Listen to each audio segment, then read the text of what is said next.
Iran, from the dawn of history to prophecies of the end times. Iran, a name that frequently echoes in the headlines of our times, is often associated with geopolitical tensions, nuclear ambitions, and intricate secret alliances. Yet beneath the veneer of modern-day complexities lies a history that was etched millennia ago within the sacred pages of the Bible, unfolding a narrative filled with unexpected twists and enduring prophecies that transcend time. Join us as we embark on an exploration of Iran's remarkable journey, tracing its path from the very dawn of historical records to the profound pronouncements about its role in the world's final destiny. Origins from the sands of time. Elam and Madai. Our journey commences in the book of Genesis, in the aftermath of the great deluge that cleansed the ancient world. From the lineage of Noah, two figures emerged, laying the foundational stones for a formidable empire that would later rise to prominence, Madai and Elam. Madai, a son of Japheth, is recognized as the progenitor of the Medes, an ancient people who established their settlements in the mountainous regions of northern Iran as we know it today. These rugged terrains fostered a culture known for its resilience and independence, laying the groundwork for the Median kingdom that would eventually play a crucial role in shaping the ancient Near East. To the south, Elam, a son of Shem, found his abode in the fertile lands of southwestern Iran in close proximity to the strategic waters of the Persian Gulf. The Elamites established a civilization that thrived on agriculture and trade. Their rich history marked by interactions with neighboring Mesopotamian powers, including the Sumerians and Babylonians. Although initially smaller tribes, the presence of both Madai and Elam in the earliest biblical records signifies their intrinsic place within the broader tapestry of God's unfolding plan for humanity. Even in these nascent stages of history, the Bible records one of the earliest conflicts involving Elam, their forces engaging in battle in Canaan, demonstrating the potential might and early significance of this ancient people. Their interactions with the patriarchs and the nascent nations of the ancient world underscore their role as key players on the stage of early human history, setting the scene for the grander narrative of Persia to emerge. When a dream changed the world. The rise of the Persian Empire. The ascent of Iran under its ancient name, Persia, to become a dominant force in the ancient world is intricately linked to a dream that troubled the sleep of King Nebuchadnezzar, the formidable ruler of the Babylonian Empire. In his dream, a colossal statue crafted from a diverse array of precious metals, gold, silver, bronze, iron, and mingled iron and clay, stood as a majestic yet enigmatic symbol representing the succession of earthly kingdoms that would shape the course of history. It was Daniel, a young Jewish exile who had been brought to Babylon following the conquest of Jerusalem, who was granted the divine wisdom to interpret this profound vision. Daniel revealed to the king that the statue's head of gold represented Nebuchadnezzar's own Babylonian Empire, a realm of unparalleled splendor and power. However, Daniel continued the dream foretold, the rise of subsequent kingdoms, each symbolized by a different metal of lesser value, indicating a gradual decline in glory and might. The kingdom of silver, represented by the statue's chest and arms, Daniel explained signified the Medo-Persian Empire, a dual power that would eventually overthrow Babylon. This interpretation highlighted the Medes and the Persians, initially two distinct but related peoples who would unite to form a formidable force. The prophecy was fulfilled with remarkable accuracy when Cyrus the Great, a brilliant and ambitious leader from Persia, rose to prominence. Cyrus astutely unified the Persian tribes and then astoundingly conquered the mighty Babylonian Empire in 539 BCE, ushering in a new era of dominance in the ancient Near East. His military genius, coupled with a shrewd political acumen, allowed Cyrus to establish a vast and well-administered empire that stretched from the shores of the Mediterranean Sea to the distant lands of India. This pivotal moment marked not only the rise of Persia as a global power, but also had profound implications for the people of Israel, fulfilling earlier prophecies and setting the stage for significant events in biblical history. The reign of Cyrus the Great would be remembered not only for its military conquests, but also for its unprecedented policies of religious tolerance and respect for the cultures of the conquered peoples, a stark contrast to the practices of previous empires. Under the Queen's wings, Persia, sheltering God's people. During the zenith of the Persian Empire, under the rule of King Xerxes, also known as Ahasuerus in the biblical book of Esther, a compelling narrative of courage, faith, and divine intervention unfolded in the majestic city of Susa, the empire's winter capital. This story, chronicled in the Book of Esther, highlights a unique instance where Persia, despite its pagan origins, served as an instrument of protection for the Jewish people. Queen Esther, a young Jewish woman named Hadassah, who had been raised by her cousin Mordecai, had risen to her royal position through a remarkable turn of events, unbeknownst to the king, regarding her true heritage. The narrative takes a dramatic turn with the emergence of Haman, a high-ranking official in Xerxes' court who, fueled by personal animosity towards Mordecai, orchestrates a sinister plot to annihilate all the Jews throughout the vast Persian Empire. Haman, a descendant of Israel's ancient foe. Amalek cunningly manipulates King Xerxes into issuing a royal decree for this horrific act, setting a date for the mass extermination. When Mordecai learns of this impending catastrophe, he implores Esther to use her influence as queen to intercede on behalf of her people. Esther faces a perilous dilemma, as approaching the king without being summoned could result in immediate execution. However, with unwavering faith and a profound sense of responsibility for her kinsfolk, she resolves to act. Her courageous decision, "If I perish, underscores the gravity of her situation and her unwavering commitment. Esther devises a strategic plan, inviting the king and Haman to a series of banquets using these occasions to reveal her Jewish identity and expose Haman's wicked scheme. The narrative builds with suspense as Esther unveils the truth to the astonished King Xerxes, who, upon realizing the extent of Haman's treachery and the fact that his beloved queen is among those targeted, swiftly reverses the decree. Haman's evil plot backfires spectacularly, leading to his own execution on the very gallows he had prepared for Mordecai. Furthermore, a new decree is issued granting the Jewish people the right to defend themselves against any who might seek to harm them. This pivotal moment in Jewish history, commemorated annually as the Festival of Purim, showcases how the Persian Empire, through the bravery of Queen Esther and the providence of God, became an unexpected sanctuary for the Jewish nation, preserving them from complete annihilation. The Book of Esther stands as a powerful testament to the fact that God's purposes can be accomplished through various means, even through seemingly secular empires, to protect and uphold His chosen people. Visions of power and decline. The bear and the ram. While the Persian Empire played a significant role in the redemption and preservation of Israel, the prophet Daniel received further visions that foretold the empire's trajectory, including its immense power and eventual decline.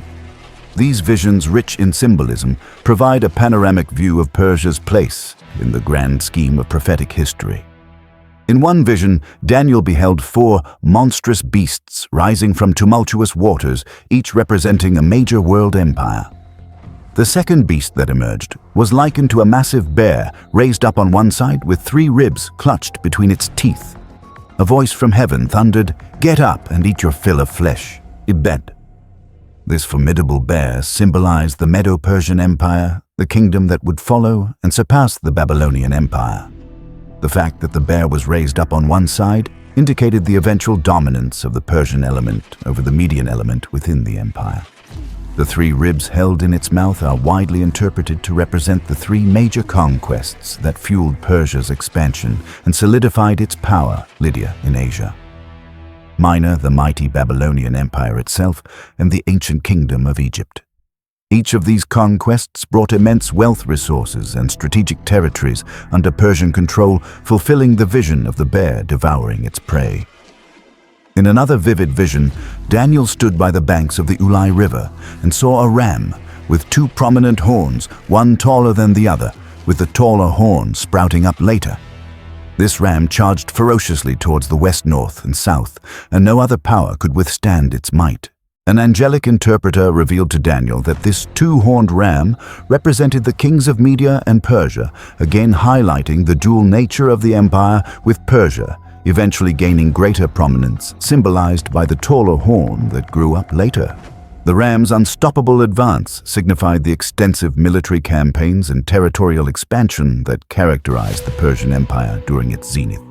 However, this vision also included a prophecy of Persia's eventual downfall. Suddenly, a goat appeared from the west, moving with incredible speed with a single prominent horn between its eyes. This goat charged relentlessly at the ram, striking it down and trampling it underfoot, and no one could rescue the ram from its power. The angel explained that the swift goat represented the kingdom of Greece, and the large horn was its first king, Alexander the Great. This vision accurately foretold the swift and decisive conquest of the Persian Empire by Alexander's Greek forces, marking the end of Persia's dominance and the rise of the Hellenistic era.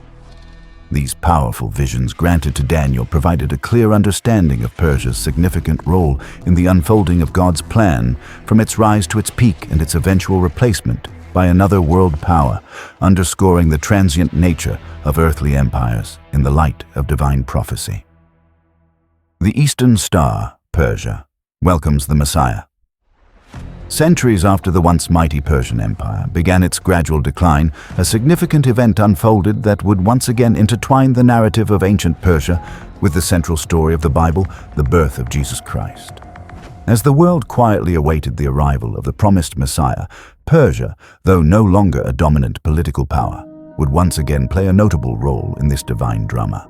The Gospel of Matthew recounts the arrival of wise men from the east in Jerusalem, inquiring, "Where is the one who has been born King of the Jews? We saw his star when it rose and have come to worship him." These enigmatic figures, traditionally known as the Magi, were learned individuals deeply versed in astrology, ancient texts, and prophetic traditions of the East. While the Bible does not explicitly state their nationality, historical and cultural context strongly suggests their origins in the lands of the former Medo-Persian Empire, the region we now know as Iran. These Magi belonged to a highly respected and influential priestly class in Persia, renowned for their wisdom and knowledge of celestial movements which they believed held significant meaning for earthly events, particularly the births of notable figures. It is quite plausible that their understanding of prophecy extended to the Hebrew scriptures, which would have become more accessible in the East following the Babylonian exile and the subsequent Persian rule. The prophet Daniel, who served in the courts of both Babylon and Persia, centuries earlier had prophesied about the coming of the Messiah with remarkable detail, even providing a timeline for his appearance.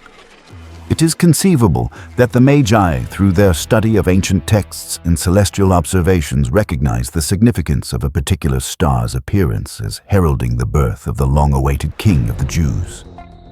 Driven by their knowledge and a desire to pay homage, they embarked on a long and arduous journey guided by the celestial sign that they had witnessed in their homeland. Their arrival in Bethlehem and their presentation of precious gifts, gold, frankincense, and myrrh, to the infant Jesus hold profound symbolic meaning. Gold, a gift fit for royalty, acknowledged Jesus' kingly status. Frankincense, an aromatic resin used in worship, recognized his divinity and priestly role. Myrrh, a fragrant spice often used for embalming, foreshadowed his future suffering and death. The visit of the Magi from Persia underscores the universal significance of Jesus' birth, as representatives from a distant land steeped in ancient wisdom were among the first to recognize and honor the arrival of the Messiah.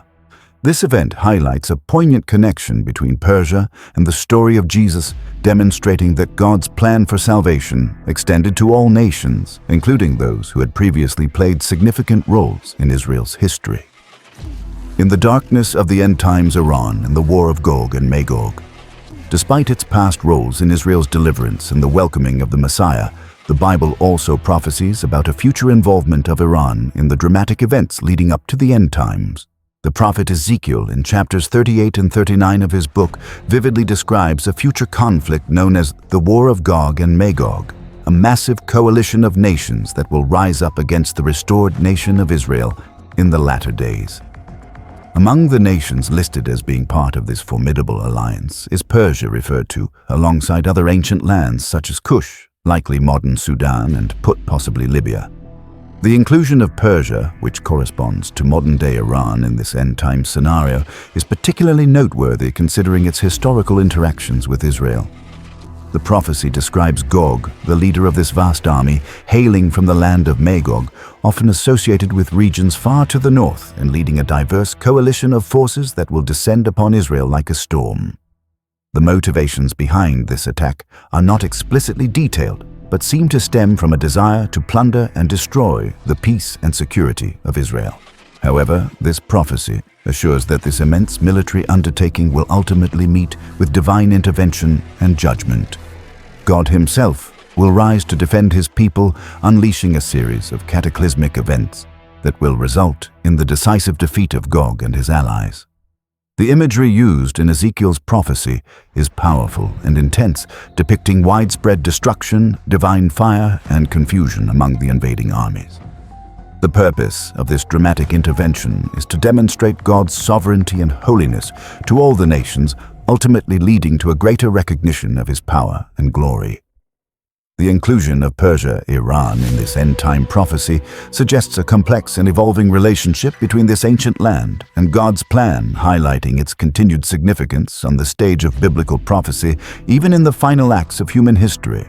Hope after judgment, the promise of Elam's restoration. While the prophecy of Gog and Magog paints a picture of judgment for the nations that align themselves against Israel in the end, at times the biblical narrative also offers a glimmer of hope for Persia, specifically referring to ancient Elam. The prophet Jeremiah, in chapter 49 of his book, delivers a prophecy concerning Elam, initially declaring judgment upon this ancient kingdom. This is what the Lord Almighty says: "See, I will break the bow of Elam, the mainstay of their might. I will bring against Elam the four winds from the four quarters of the heavens. I will scatter them to all these winds, and there will be no nation to which Elam's exiles do not go." This part of the prophecy speaks to a time of scattering and defeat for Elam, reflecting the historical realities of empires rising and falling. However, the prophecy takes an unexpected and hopeful turn in its concluding verse, "Yet I will restore the fortunes of Elam in the latter days, declares the Lord." This remarkable promise indicates that even after facing judgment and perhaps participating in the end-time conflict described by Ezekiel, there is a future hope for the descendants of ancient Elam, a significant part of modern-day Iran. This prophecy suggests a theme of redemption and restoration that extends even to nations that have historically opposed God's people. It implies that God's ultimate plan includes the potential for reconciliation and blessing for various nations, even those who have played complex and sometimes adversarial roles in the biblical narrative. This message of future restoration underscores the overarching theme of God's grace and his desire for all nations to ultimately come to a knowledge of him. Iran, today, does prophecy still continue? Reflecting upon the extensive and multifaceted history of Iran within the biblical narrative, from its earliest mentions in Genesis to its prominent roles in both the deliverance of Israel and the prophecies concerning the end times, we are compelled to consider the potential implications for the modern nation of Iran. The Bible portrays ancient Persia as a land that was both an instrument of divine purpose and a participant in events that would ultimately face divine judgment. The question of whether contemporary events involving Iran align with these ancient prophecies is a matter of ongoing interpretation and discussion among biblical scholars and those interested in eschatology. The current geopolitical landscape of the Middle East, with its complex alliances and tensions, often leads to speculation about the fulfillment of biblical prophecies related to the latter days. The book of Revelation, along with the prophecies of Ezekiel and Daniel, paints a picture of a tumultuous period preceding the return of Christ, characterized by conflict and the realignment of nations. Whether modern-day Iran's actions and ambitions are part of this prophetic unfolding remains a subject of much debate and scrutiny. It is important to approach such interpretations with humility and discernment, recognizing the complexities of both biblical prophecy and contemporary global affairs. The historical narrative of Persia in the Bible serves as a potent reminder that God has a grand plan that unfolds throughout history, and nations, regardless of their power or influence, play a role within that plan. The prophecies concerning Iran, both past and future, underscore the enduring relevance of the biblical text in understanding the trajectory of nations and the ultimate fulfillment of God's purposes for humanity. While the future remains veiled in mystery, the rich tapestry of Iran's involvement in biblical history provides a compelling lens through which to view the present and anticipate the potential unfolding of future events, always keeping in mind the overarching themes of judgment, redemption, and the ultimate hope for restoration.